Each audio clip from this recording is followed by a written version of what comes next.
Welcome to Game Theorem, where we have serious discussions about absurd entertainment. Let's give it all we got. It's punishment time! Monokuma, the mascot of Danganronpa. Yay. I'm Kira. I'm Kyle. Did I do okay with that impression? I think you did okay. It's nothing like it's not a good Monokuma voice, but that's because I have a preconceived notion of what Monokuma should sound like in my head. I think it's probably one of the hardest voices to do in Danganronpa. Yeah, I agree. But we're doing another revisit to Danganronpa. This is our third one now. Mm-hmm. So go listen to the previous ones if you haven't yet. We did one on the backstory of the Ultimate Talents and Hope's Peak Academy and all that. Then we did one talking about Junko and Oshima. This is the third one, and we're right before the despair event, the tragedy. Mm-hmm. So a lot of stuff's going to go down in this episode. Mm-hmm. So again, trigger warnings for everything. See the first episode if you want more details. And spoiler warnings for everything, particularly the first game. Yep. Okay, are you ready for this, Kira? All right. I should also mention, we're going to start getting into the executions this episode. The executions are the most well-animated and ironic and tragic parts of Danganronpa. So we're going to include a link in this episode. Check it in the description or wherever. And it'll bring you to a video with all of the executions. I think it's only missing a handful of them.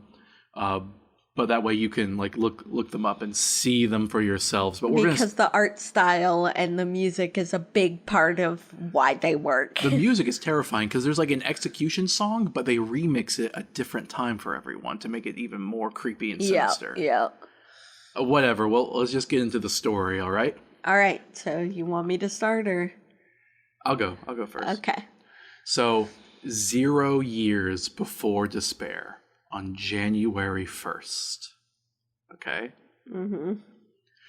When Leon... Oh, wait, I should mention, don't forget we also had an infographic that tells you who the characters are if you get confused. Yes. When Leon temporarily left Hope's Peak and went home to celebrate New Year's, he visited his cousin, Cannon. She continued to practice and failed to break the woman's record for the speed of a thrown baseball in an effort to win his love. When she informed him of the impossibility of the task, he gave her lessons in throwing it. All right.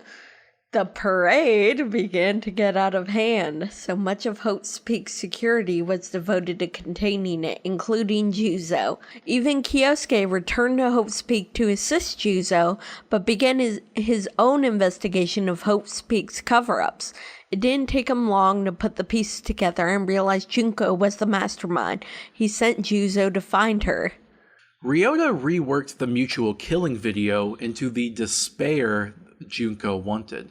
Junko sent the new brainwashing video to most of the reserve corps students to brainwash most of them, escalating the violence of the parade and make them her obedient slaves. Nagito stumbled upon Junko's hidden room, and he confronted Junko. He came to the realization that all of his good and bad luck up until now had been leading him to this moment, a chance to become the ultimate hope he desired, destroy despair, and save the world from the havoc Junko was preparing to do. He pulled out his pistol and aimed it at her when Izuru entered the room. Nagito is such a pain in the butt throughout the story, but here he has a gun pointed at Junko. He could stop all of this. Mm-hmm. Everything Junko did in the last of our podcast episode that we discussed, right? And here Nagito he has a gun pointed at her. He has ultimate luck on his side. But he's so dramatic that he has to do a speech about how he'll become the ultimate hope if he defeats her. Yeah, but he's you know what? For once, Nagito, you're on the good side of history. You're doing something good here. Yeah. And then Izuru walks in. Izuru approached Nagito, and Nagito changed his aim to Izuru. Nagito pulled the trigger, but the gun jammed in the unluckiest moment of his life. Izuru told Nagito that, as the true ultimate hope, he had ultimate luck as well, and he took the gun and shot Nagito. Luckily, Nagito survived. He still has ultimate luck after all. Ryota ran away during the fight and told Chisa about it. She swooped in and helped Chiaki and Nagito escape Junko, but she was now captured in their place. Yep. Makura showed Chisa the despair video, but she resisted the brainwashing because of her hopeful personality. So Makuro gave her a partial lobotomy to facilitate the brainwashing until it worked. Meanwhile, Junko found Ryota and thanked him for his work. She let him run away into obscurity, telling him that he would feel more despair for knowing his part in history. Yeah, it's actually very uncharacteristic for Junko just to let someone survive, but I think she knew that would be more torturous to him than killing him. Because now he felt guilty about basically handing over the keys to power to Junko. Juzo found Junko and tried to apprehend her, but he was no match for her army. Instead of killing him, she showed him her blackmail and threatened to reveal his feelings to Kyosuke unless Juzo did a favor for her. Juzo reluctantly accepted and told Kyosuke that Junko was innocent, as she had demanded. This is the worst thing Juzo ever does. I know, but also I can't help but empathize, because, maybe if your society wasn't so homophobic, you wouldn't have felt compelled to do that. I mean, true, but he was a coward. Yeah, but homophobia is real. Well, yes, but he's still a coward because Munakata was his best friend. And he was worried about his best friend being, ew, gay. Well, yes, but I'm not saying his fear wasn't founded. I'm saying he should have had the courage to face that fear because he was in a position where it would have benefited him to do so. I mean, I guess, yeah. Chiaki convinced the rest of Class 77B to fight Junko and rescue Chisa. They went down into Junko's chambers, but Mikan and Chisa tricked Chiaki into separating from the group. Junko, as her Monokuma character, forced the rest of Class 77B to watch the brainwashing video at the same time as they watched footage of Chiaki. Chiaki's execution. So this is the first execution we get to see. In the video we're going to link you to in the description, I don't think it has this one, because this is the first execution. It's from the anime, and the prequel, yeah. Chisa pushed Chiaki into a chamber Junko called the Death Dungeon. Chiaki tried to evade the death traps as she was sliced, pierced, and shot, while Junko antagonized her. When she reached the end of the dungeon, she saw a poster of her classmates and was stabbed through it repeatedly. That's what happens to her. Honestly, a lot of people break down crying at this point, and I don't blame you. Yeah, I was sobbing the first time I watched it. Chiaki was the best. Yes, Chiaki was my favorite. Sorry, it's gonna get sad. After witnessing this, the rest It's my turn. Oh, sorry. After witnessing this, the rest of Class 77B corrupted into a deeper form of brainwashing than any before them. Junko recruited them into her new organization that she called Ultimate Despair, which consisted of them, herself, Makuro, and Chisa. Onlookers often considered Izuru part of Ultimate Despair, though he did not consider himself part of it. He was more like an enabler. Yeah, he's the ultimate neutrality. Junko's army of Reserve Corps students began gathering weapons from bludgeons to instruments of death, and they stormed Hope's Peak Academy, killing anyone who hadn't watched the video. Santa and Kyoka were among the dead. During the assault, Chisa detonated a bomb, causing further mayhem and using it as cover for Ultimate Despair's escape from the building. Junko incorporated Chiaki's execution into the Despair video and added some low-level animations to it that she called Monokuma Theater, perfecting it to her tastes. By the way, she's not as good of an animator as Ryota, so you can tell which parts she animated herself. Junko called the new version of the video Monokuma's Gloomy Sunday, and it was capable of making anyone who saw it try to kill themselves. Once the mayhem had peaked, Junko sent the video to her army and told them to kill themselves. All of the surviving Reserve Corps students began jumping off the building. Monokuma's Gloomy Sunday is a reference to a real thing in the real world that was rumored to cause the same effect. Oh, yeah?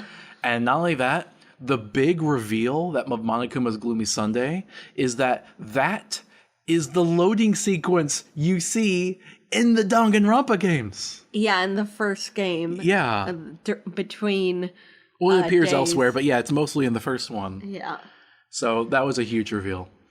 Junko sent the Despair video to several hundred other locations via the internet, causing outbreaks around the world of despair, with hundreds of thousands of people becoming brainwashed into causing mayhem and despair. 0 years after Despair, January or February, the release of the Despair video and the chaos that followed would eventually be known as the biggest, most awful, most tragic event in human history. Although nearly no one who wasn't brainwashed would know that the video was the reason for the mayhem. From survivors' point of view, it seemed people just went mad for the fun of it. Izuru left Junko, and he told her that he would watch what happened from afar to see if her despair truly was more interesting than hope, or if instead hope would overcome her. The worldwide attacks were broadcast on news networks worldwide, in many cases spreading footage of the Despair video. Even with those who didn't encounter the Despair video, many still took the opportunity to loot, murder, rape, arson, and cause devastation because they bought into the supposed idea that individuals were rejecting civilization. Junko compared the idea of despair to a virus, and her despair indeed went viral. You like that little turn of phrase? I did. Uh-huh. Civilization began collapsing one country at a time, and ultimate despair expedited the downfall. Sonia returned to the kingdom of Novoselic and used her people's military training to begin senseless invasions and bombings throughout Europe. Fuyuhiko and Peko infiltrated the federal Capitol building of the United States and massacred the entire Congress. The ultimate imposter changed his disguise to that of Byakuya Tagami, as he systematically destroyed the Tagami group. Kazuichi dedicated himself to getting corporations to burn fossil fuels needlessly, bringing about unforeseen amounts of polluted smog and climate devastation to most cities around the world. Things going bad. Yep. Monica repurposed the Towa Group's robotics branch to facilitate her Monokuma robot production. She made contact with Ultimate Despair and reprogrammed the robots to be killing machines. She surreptitiously started distributing them to members of Ultimate Despair, who dumped them around the world. Monokuma became the very symbol of despair, and his iconography appeared in various forms throughout the world. At Junko's request, Monica made an alternative line of smaller, plushy-sized Monokumas that were remote-controlled. Ultimate Despair ensured a few hundred of these would be sent to Junko so that she could play Puppet Master. When Monica's father, Tuichi, saw the Monokumas plaguing the world, he was appalled that they were of the same design that their domestic robots had. He confronted Monica, who revealed their true purpose as death machines to them. He tried to stop their production, but Monica blackmailed him. She threatened that she would tell Junko to leak information proving that the Towa Group manufactured the Monokumas if Tokuchi didn't obey her command of the company. He conceded. Monica had strong-armed the Towa Group into working with Ultimate Despair, but Monica suggested that Tokuichi begin the development of anti-Monokuma weapons. The Towa Group liked the idea of playing both sides and began production, but Monica liked the idea because it would make the chaos less one-sided, bringing about more despair. That's always the goal for them, isn't it? Ultimate Despair never targeted Towa City since it produced the Monokumas, and the Towa Group was able to commandeer leadership over Towa City after they succeeded in keeping Despair out of it with their anti-Monokuma weaponry. The Towa group utilized their connections with Ultimate Despair to develop a massive air purifier that rid Towa City of pollution. Towa City became a symbol of hope in the world, one city untouched by despair, but it was a lie. Yeah, it's also really telling that they got an air purifier running like immediately. Yeah. It's like, how did you know? Monica invited Nagisa, Masaru, Kotoko, and Jotaro to live with her in a lavish Towa facility. She renovated massive, opulent chambers for her friends in anticipation of their arrival. Before they moved in, they each killed their parents in premeditated acts of revenge.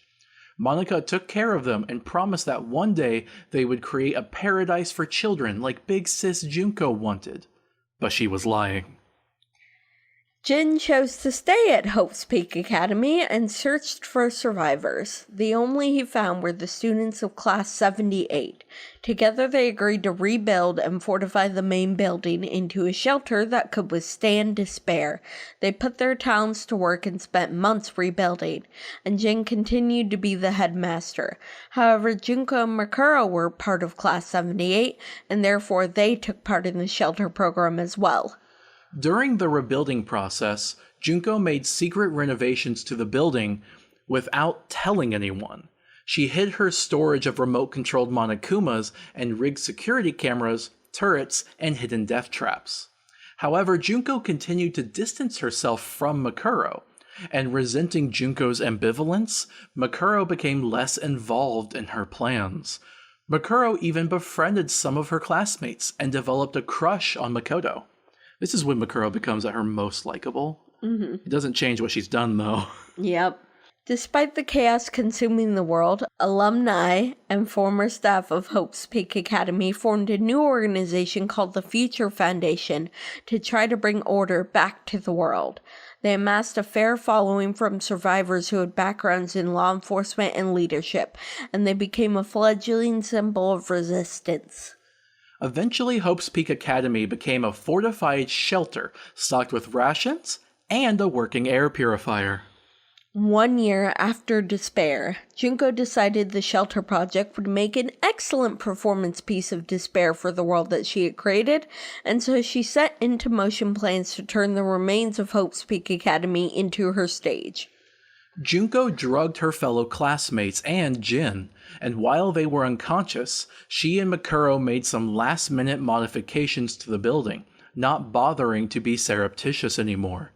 She set up the cameras to broadcast footage live when she was ready. She used Yasuke's old neurology lab to repeat his experiments on memory wipes. She used the procedure to selectively wipe the memories of her classmates, aside from Makuro, from the past 2 years. Everything since they had walked upon the campus on their first day of class. Mm-hmm. Junko contacted Ultimate Despair and gave them jobs to do. First, she invited Kazuichi inside the shelter. She ordered him to create contraptions designed for ironic executions for each of her classmates based on their talents.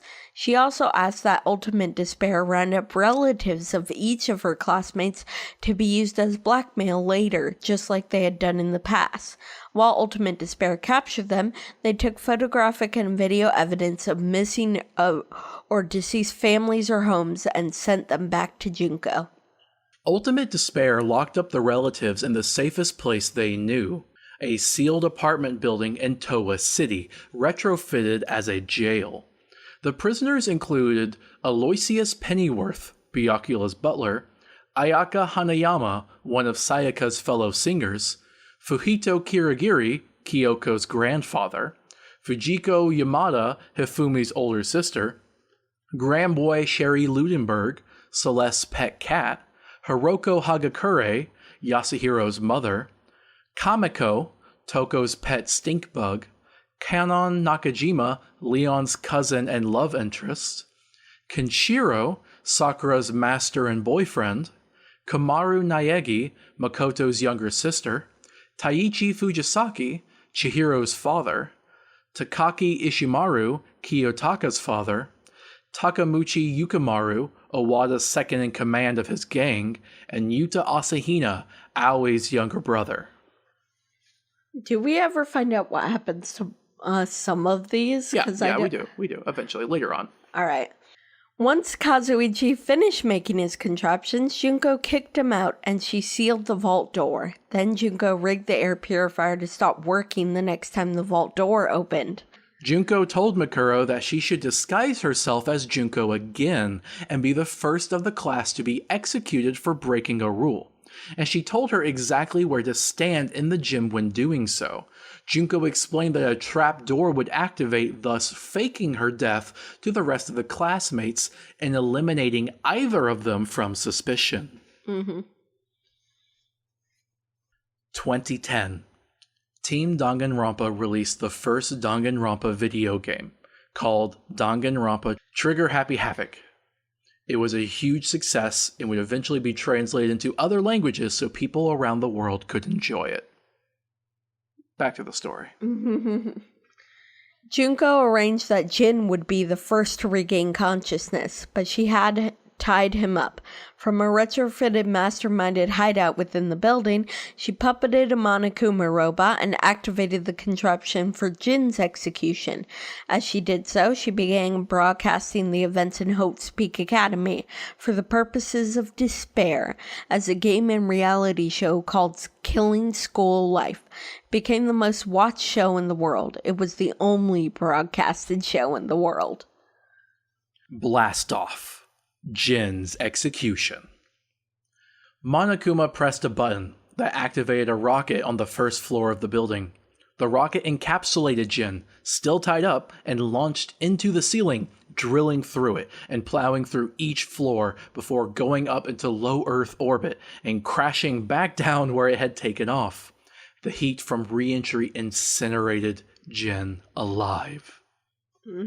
This is like the only execution that's like really not ironic at all. Yeah. But I think it's just because it's the first one you see in the game. It's the one that is used to open up the killing game. Yeah.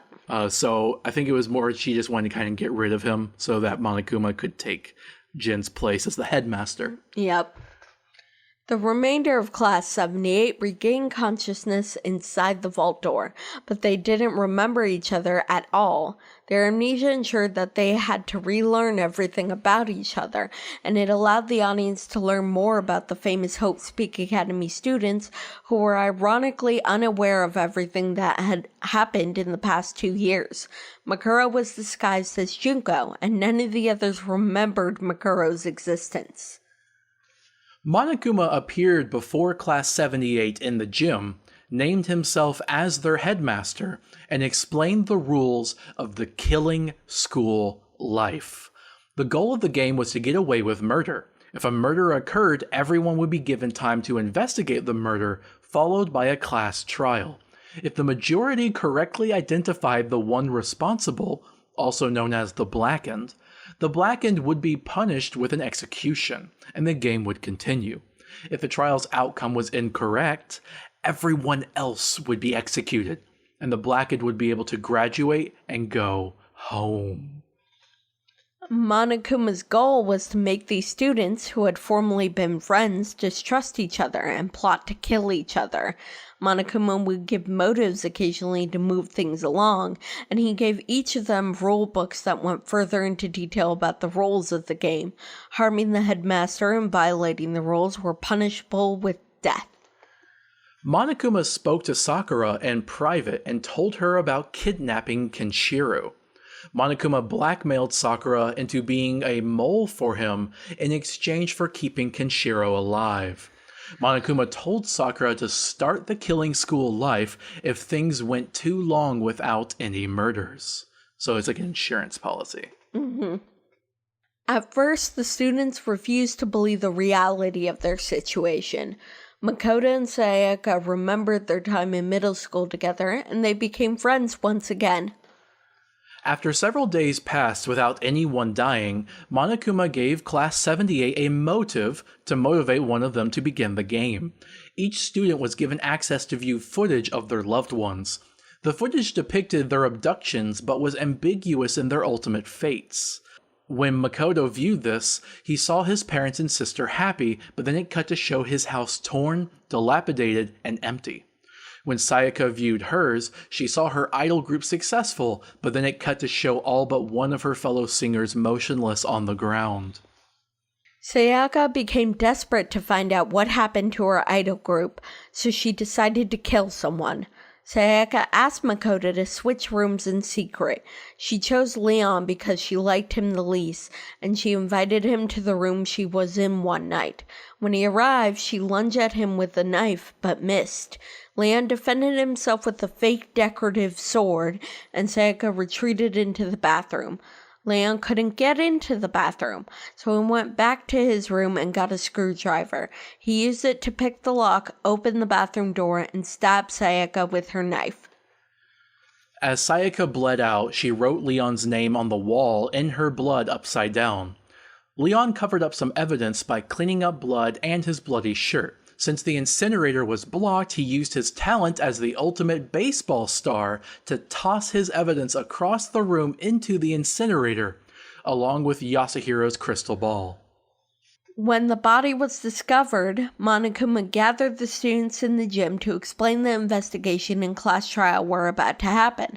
Makuro, whom they all believed to be Junko, refused to take part in the trial and stomped on Monokuma. For harming the headmaster, Monokuma punished Makuro. Spears of Gungnir, Makuro's execution. Junko had lied to Makuro. There was no trapdoor, and spears pelted Makuro from every direction, impaling her repeatedly. The students understood they had no choice but to obey. So she just kills off her sister. Mm-hmm. She really That's had tired of the first thing Makuro. she does, yeah. Yeah.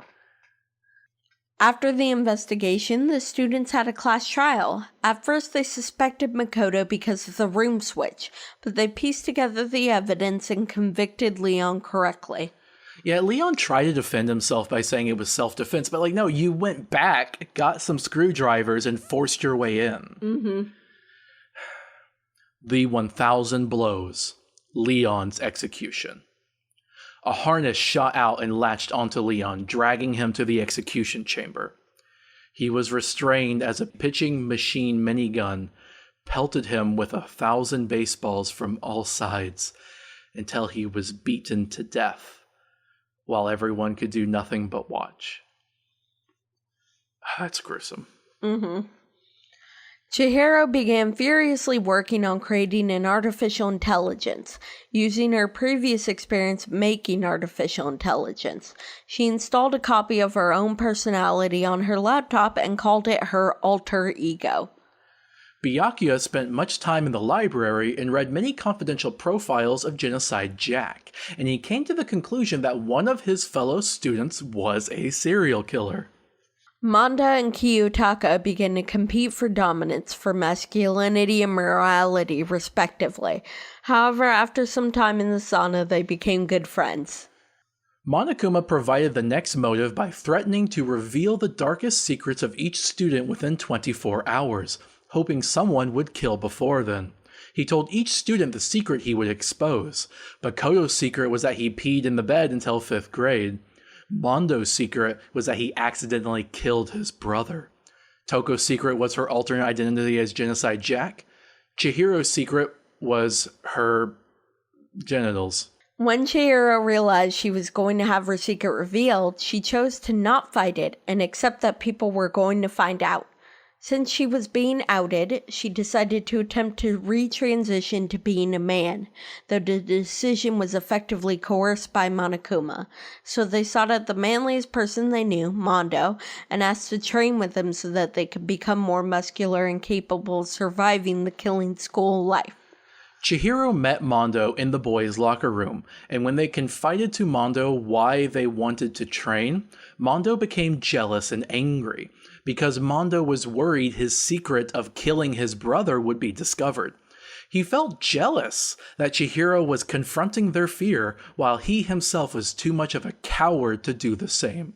He became jealous of Chihiro, interpreting his determination as proof of their masculinity and his own cowardice as insecurity and lack of masculinity.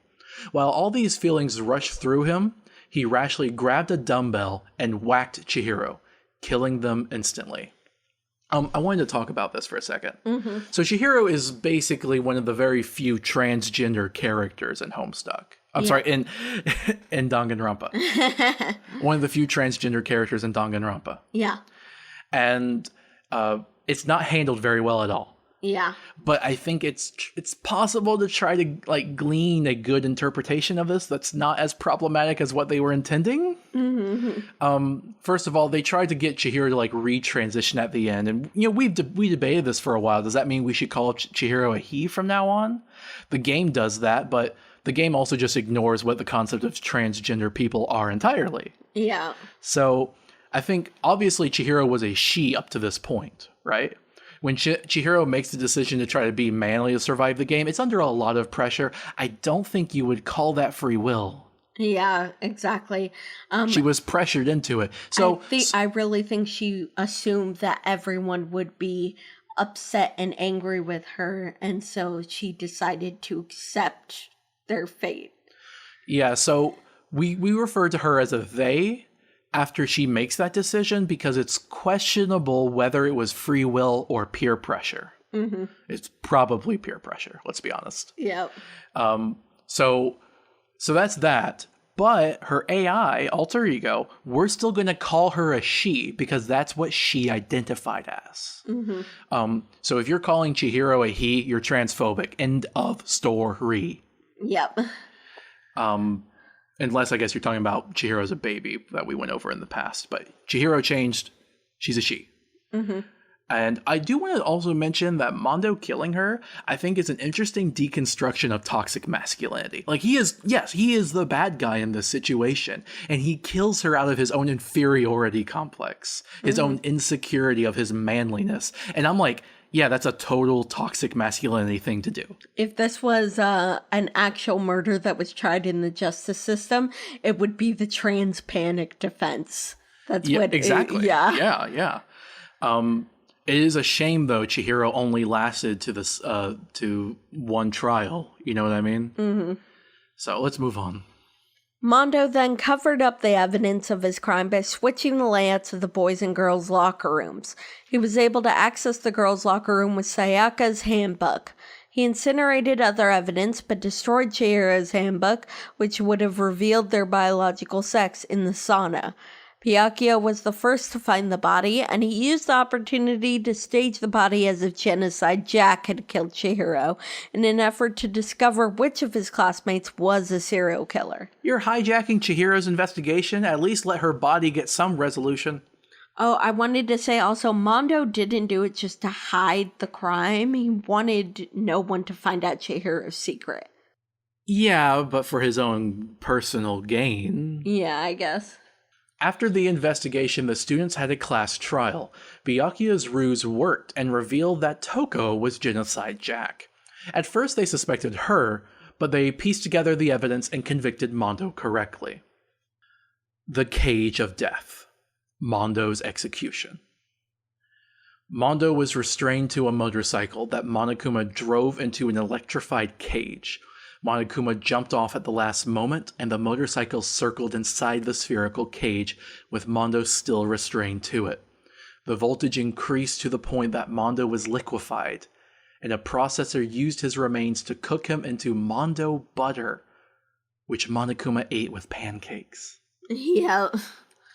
The irony there being he was so toxic and masculine and tough and everything, and ended up becoming as soft as butter. Yeah. Class 78 discovered Alter Ego in Chihiro's locker in the locker room, which was one of the few unmonitored rooms in the building. They felt like Chihiro lived on through Alter Ego, and they discovered Alter Ego could do impressions of the other students. When Chihiro did an impression of Mondo at Kiyotaka's request, Kiyotaka had an emotional breakdown at losing his friend. He came out the other side changed, and he declared he had merged his personality with Mondo, becoming Kiyanto. Class 78 agreed not to tell Monokuma about Alter Ego's existence. Hifumi had a crush on Celeste, and she used those feelings to make him serve her. Hifumi, however, began sneaking into the locker room to talk to Alter Ego instead, because Alter Ego never judged him for his taste in weird or lewd fiction. Kiyondo found out, and the two of them fought over alter ego. This is basically, I think, Hifumi's most redeeming character trait. Because I'm not going to judge him for being into like pornography or anything like that, right? But not only that, Hifumi treats Chihiro as a girl even after the reveal. Hifumi is the only one who treats Chihiro by her chosen gender. Yeah, that's true. Because they all, yeah. So, Hifumi, you're kind of weird. I'll be honest. But, cool. Good job. Monokuma provided the next motive by simply offering 10 billion yen to the victor. The only person who was particularly swayed by this motive was Celeste, who thought she would really need the money when the game was over. Oh yeah, she was in huge debt as the gambler, and she wanted a luxurious life. Celeste moved Alter Ego to another locker and lied to Hifumi that Kiyondo had taken it, assaulted her, and planned to kill them. Celeste convinced him to help her kill Kiyondo in supposed self-defense, and Celeste outlined a plan to obfuscate their involvement. In the middle of the night, Celeste had Hifumi knock out Yasuhiro with chloroform and dress him in a Robo-Justice suit. She took stage photos that made it seem like Robo-Justice was attacking Hifumi, and then they locked Yasuhiro in a large locker. By morning, Hifumi found Kiyondo and murdered him with the hammer. Celeste and Hifumi pretended to be victims, with Hifumi even using blood from the medical office to play dead. In addition, 4 other numbered hammers were used to obfuscate the order of events. While the others looked for the culprit, Hifumi moved Kiyondo's body to interfere with the crime scene, but that's when Celeste took the last hammer and murdered Hifumi. She continued to pretend to be a victim of Robo-Justice.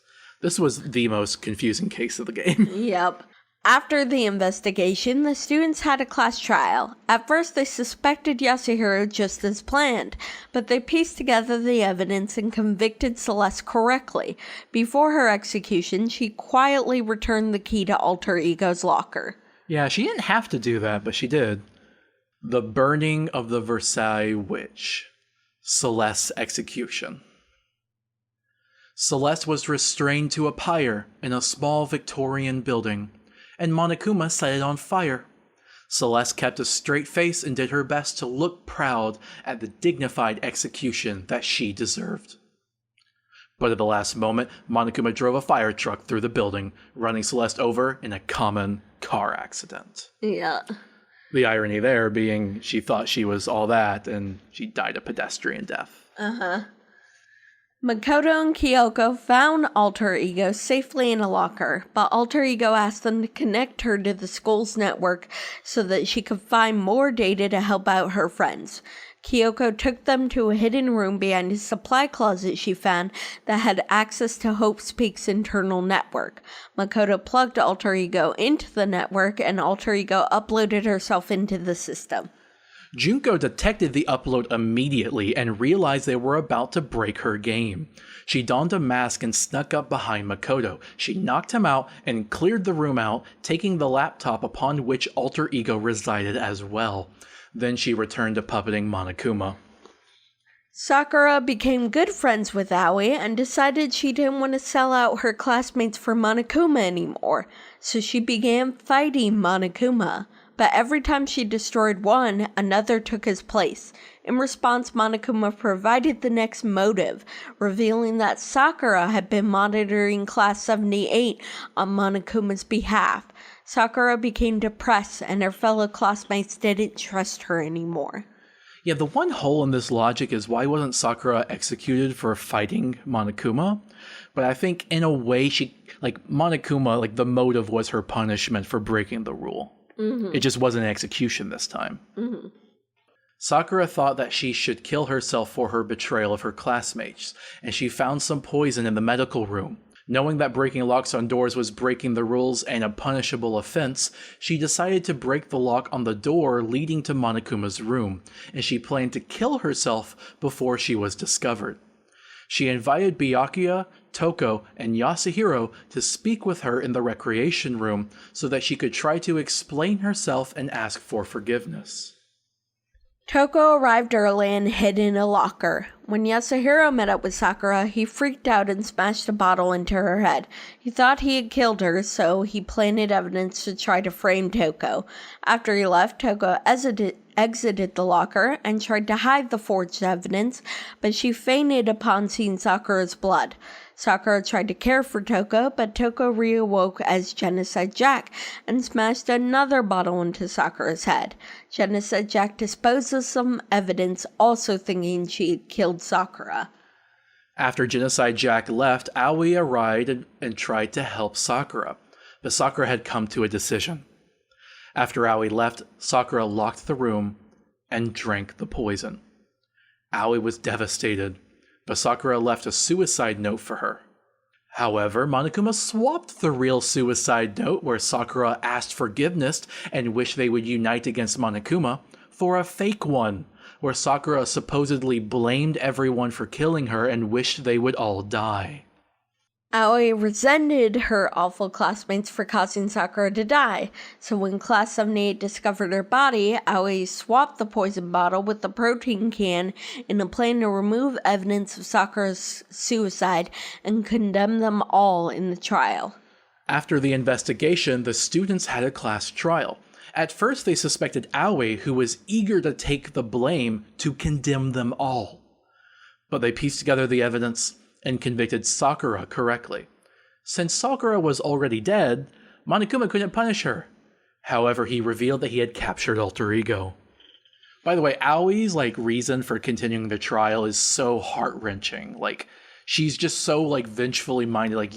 You took the life of my friend. Mm-hmm. You know? Yeah, she really blames them for how they treated Sakura.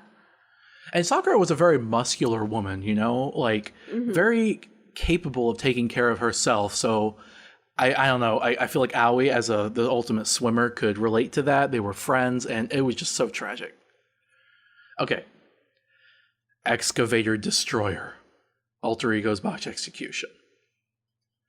The laptop that contained Alter Ego sat upon a table as Monokuma drove an excavator up behind it. The monitor was facing away, and so Alter Ego didn't even see the excavator as it pummeled the laptop repeatedly until it was a ball of scrap metal. That one made me cry. Mm-hmm. I'm sorry. And I should mention that the thing that's ironic about it is Monokuma dresses up the scrap ball like it's a Monokuma plushie. At the end, yeah. Which is a reference to how the AI that Alter Ego Chihiro is based on is the same one Monokuma is. Yep. Kyoko went in Monokuma's room and stole the master key. She began investigating Monokuma to such an extent that Juko donned her mask once more and attempted to stealth kill Makoto in his sleep while Kyoko was on guard. Kyoko protected him and fended Junko off. Kyoko wasn't the only one trying to end the game. The campus around Hope's Peak Academy became a bloody battlefield as Future Foundation repeatedly made attempts to storm the building and rescue the students, but Junko's turrets and robots prevented their entry. Koichi was among Future Foundation's soldiers that stormed the battlefield, but he managed to barely survive. At some point, the building's power was cut out and Junko was locked out of controlling Monokuma. Junko decided it would be best to frame Kyoko in the next class trial immediately, so she staged Makuro's body with the mask and used a bomb to disfigure her body. She managed to get her controls working again, and she found a virus that Alter Ego had installed into the network. She was unable to stop Alter Ego, but she jury-rigged her own copy of the artificial intelligence and backed it up as an insurance policy if things went badly. As Monokuma, he told the students about Makuro, an extra student about which they had been previously unaware. After the investigation, the students had a class trial. They didn't know who to blame, but they narrowed it down to Kyoko and Makoto, who didn't have solid alibis. Monokuma rushed the trial and concluded it early and unfairly, forcing the vote. Makoto claimed guilt so that the others wouldn't vote for Kyoko, and Monokuma went along with that outcome. After school lesson, Makoto's botched execution. Makoto was restrained to a school desk on a conveyor towards a giant masher as Monokuma gave a lesson on how intercourse works. Right before Makoto was smashed, Alter Ego, having uploaded a copy of herself onto the internal network, appeared on the screen and disabled the smasher. She opened a trapdoor that saved Makoto. Yay. Makoto landed in a trash heap far below Hope's Peak Academy. Kyoko went down a trash chute and eventually found him, starving. She showed him a way out up a ladder, and together the remaining students of Class 78 faced Monokuma in the gym. They accused Monokuma of cheating and demanded a retrial. Monokuma agreed to a retrial since they had discovered that he had broken the rules, and Monokuma would be on trial. Monokuma agreed to abide by the rules this time and thought the ratings and revelations could possibly bring great despair. Monokuma unlocked all doors aside from the exit in Hope's Peak Academy for fairness in the investigation. After the investigation, the students had a class trial. They deduced that Junko was still alive, killed her sister, was behind Monokuma, and orchestrated the last trial. At this, Junko unveiled herself and joined the trial, showing the world she was the architect behind despair. Junko explained the state of the world outside, and the students realized they were 19 years old, not 17, aside from Yasuhiro. They had lost 2 years of memories and had been killing their friends. Junko explained the vote to them. If they voted for Hope, she would be convicted and the vault door would be unsealed. The air purifier was rigged to stop working upon unsealing the vault door, which would make the building uninhabitable. They'd be forced into the post-apocalyptic world. If they voted for despair, Makoto would be convicted and the rest of them would live the rest of their lives safely in the academy. Makoto urged his classmates to vote for Hope, to vote for a better future, not just accepting this reality, even if that meant finding a new home. They all voted for Hope. At first, Junko was surprised, but then she began to revel in the despair of her defeat. She picked up Monokuma and headed for her execution, a finale to her greatest project. The ultimate punishment, Junko's execution. Junko jury-rigged several execution contraptions together into a roller coaster of despair so that she could feel all of the despair she had inflicted in a short burst of what was extreme pleasure for her. She was pelted with baseballs, rolled about in an electric cage, survived a car accident, pummeled by an excavator, tormented by a rocket, and finally, smashed by a masher. There's this scene when she's going through all of it and she's having a blast and everything. Right before the masher comes down, she looks up for a moment, like almost like she's like, wait a minute, and then Well, because the masher like takes a minute to do it, and she was like, wait, is it broken? Is it not working? Well, and then it crushed her. I feel the like irony is it gives her the despair of like not even being killed correctly. Well, it also gives, I think, her the moment to second guess her decision to execute herself. Yeah. But it's too late. The survivors of the killing school life, Makoto, Kyoko, Byakuya, Aoi, Yasuhiro, and Toko, picked up Junko's remote from her remains and unsealed the vault door to escape. Future Foundation welcomed the survivors into their organization, which had become the most notorious organization fighting for hope in the world. Since Future Foundation was founded by Hope's Peak alumni, the survivors of the killing school life rose through their ranks quickly.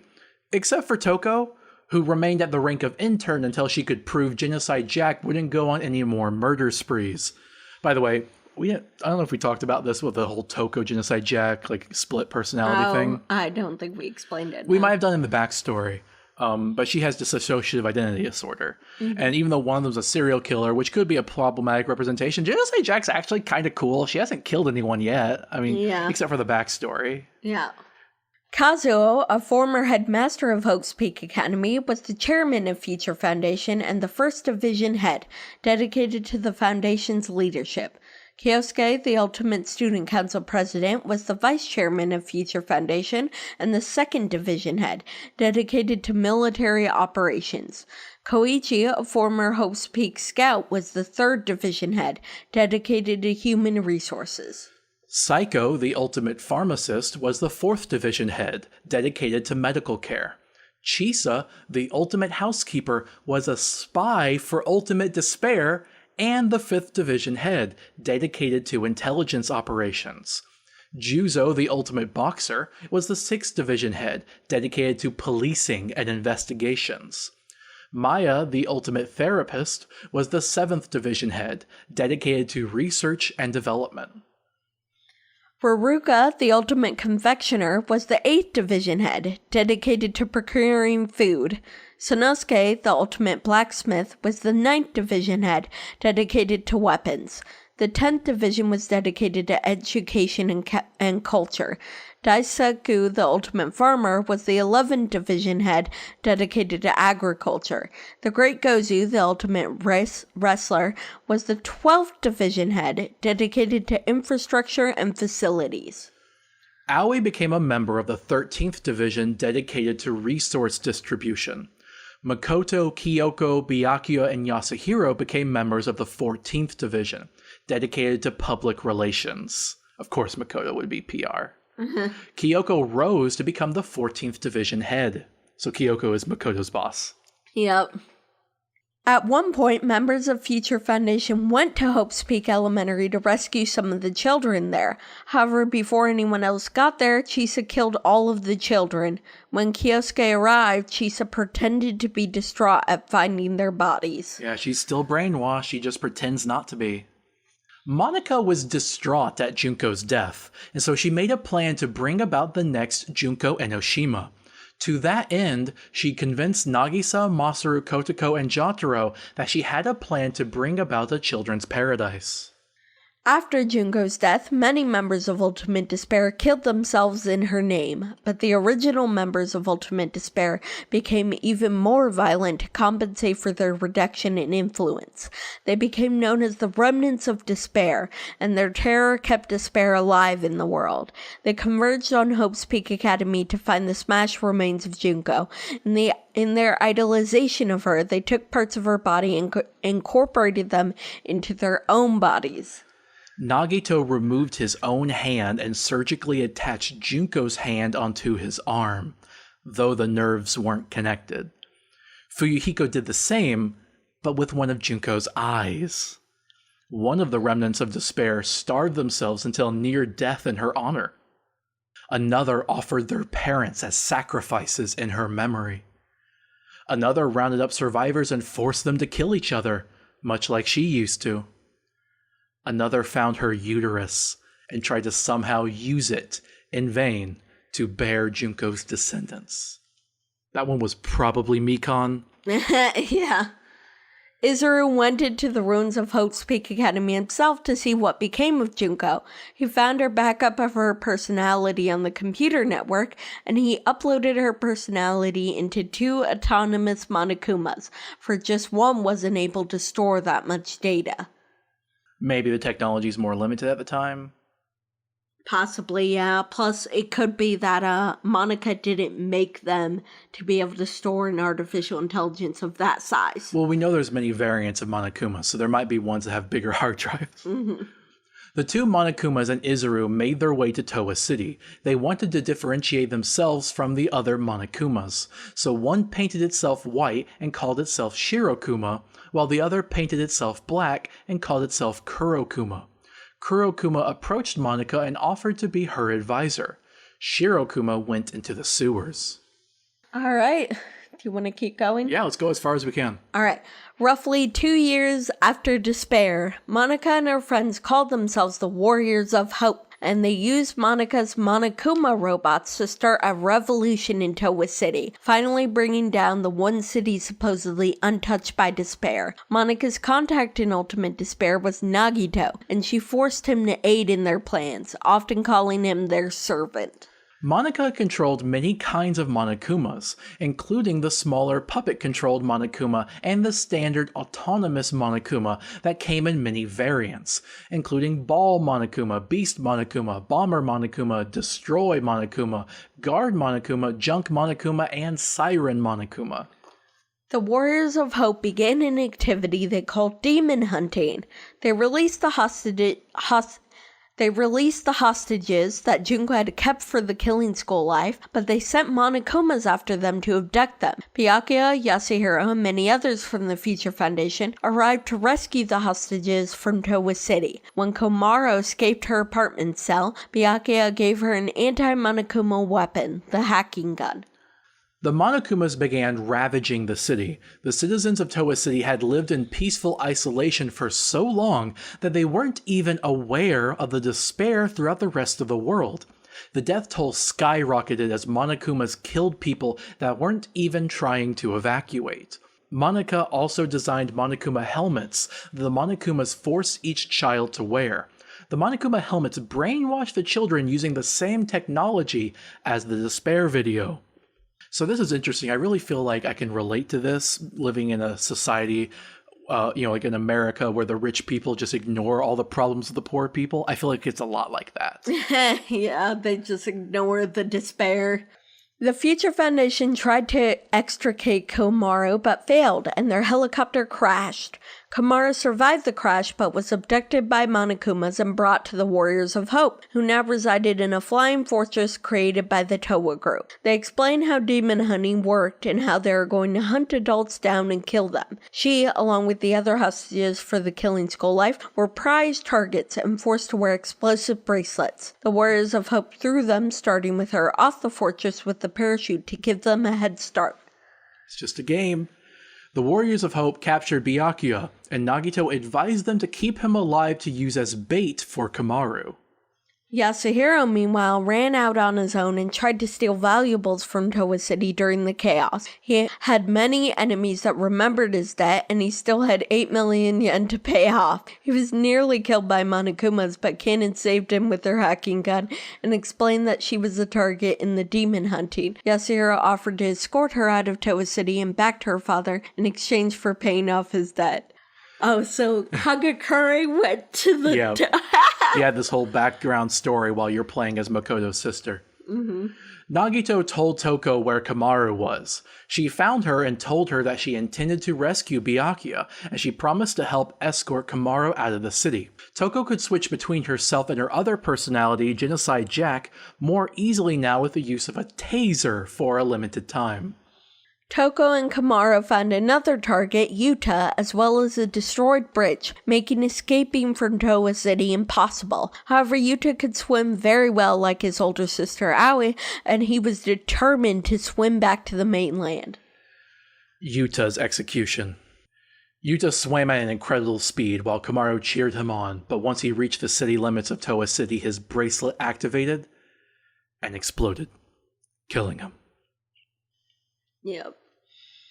What's the source for this whole side story about Hagakure, by the way?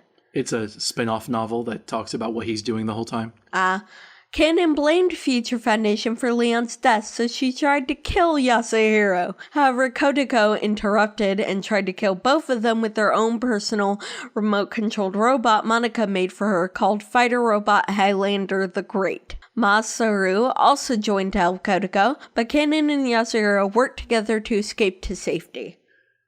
Toko and Komaru resolved to find a way out of the city and rescue Byakuya.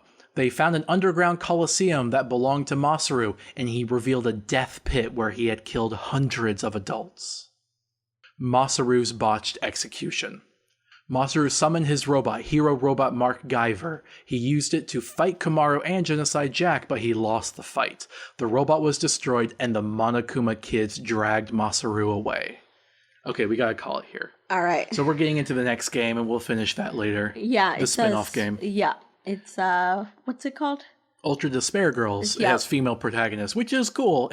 It's not a fully great game, but I think the female protagonist saves it from being bad. Yeah, it's really good. All right, well, this has been Danganronpa. We're going to have to wait so long to do the next one, but at least we made some progress. Yep. We're finally after the tragedy. Yep, and we're finally after the first game, too. Yep. All right, well, this is Game Theorems. We have a Twitter, whatever. Bye. Bye.